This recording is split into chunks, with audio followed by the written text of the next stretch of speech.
up guys? Magmukbang na tayo sa aking mga niluto na ultimate Filipino snack. Ito na guys! Ano pang gagawin natin? Andito na ang aking suman na may latik. Andito na ang aking banana turon. Or andito na ang aking palamig. At ang aking pansit na pangmasa. Ang sarap niyan guys. Sige, nakakain na ako. Nagdasal na ako. Ay, hindi pa ba ako nagdasal?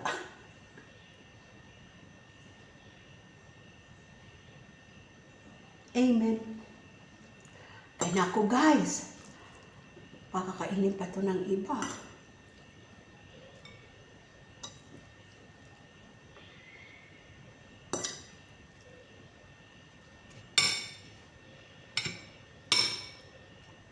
Pansit muna kakainin ko.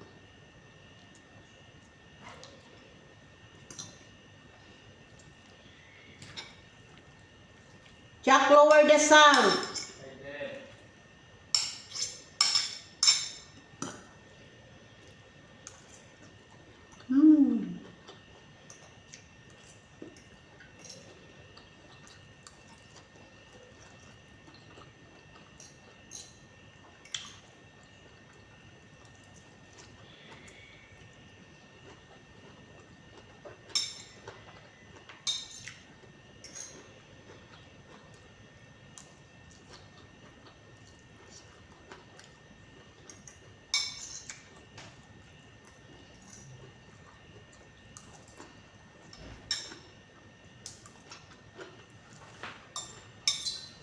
Hindi ko ito nilagyan ng anghang.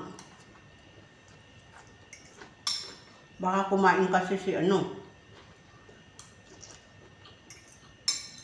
Baby Ken.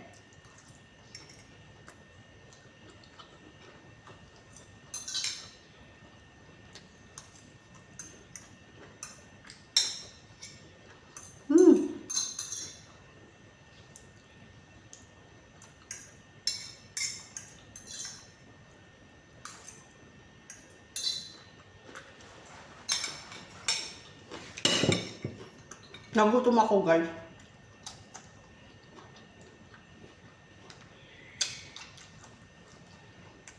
Itong turon nilagyan ng asukal.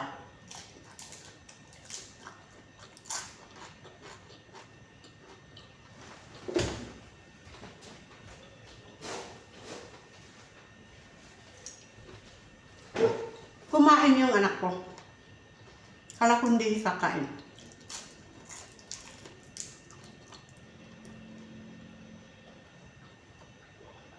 Matamis kasi.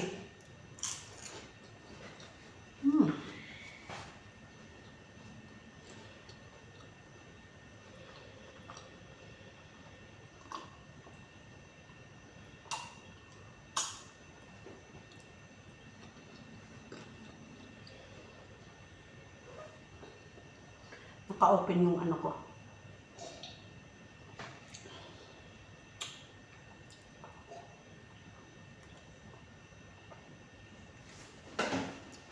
Sarap talaga.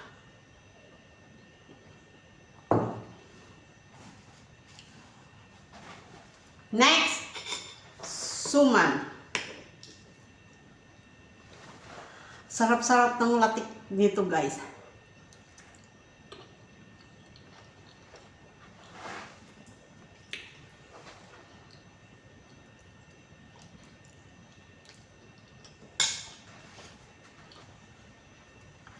Alam mo yung suman, hindi siya gaano tamis kasi ang nilagay ko ay kalamay dari from palm tree. Pati yun powder din. Kasi inano ko yun minix.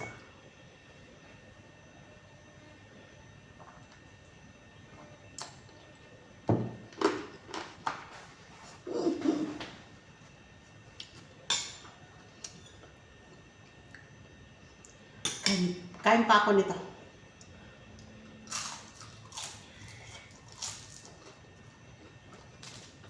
Ayun, gagawin ko rin yan.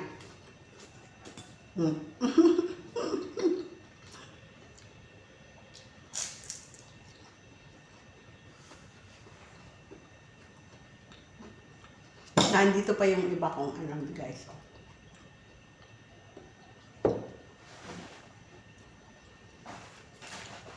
Ang sarap ng buhay.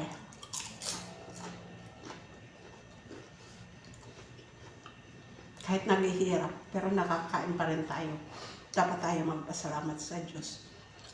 Ang importante, fit at saka healthy. Hindi naman healthy na healthy kasi in our age.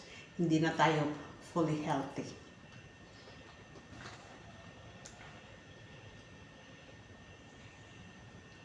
What I mean is, sa ganitong pagkakataon na naghihirap, wala kaming sakit. So, yan, wala tayong sakit, I mean. Sa ganitong, siguro sa inyo dyan, hindi naman nakakaranas ngayon ng kahirapan. Pero kami, nakakaranas pa talaga. Nagiging, parang gusto na namin bumitaw, pero kawawa naman yung maliit. So, nagpa-fight talaga kami. Lumalaban kami. Lumalaban kami. At hindi na lang namin iniisip na mahirap. So, kung ano lang na andyan, pinagkakasya. Hindi naman kami nagdadaing ng kayamanan na kayamanan kasi natikman.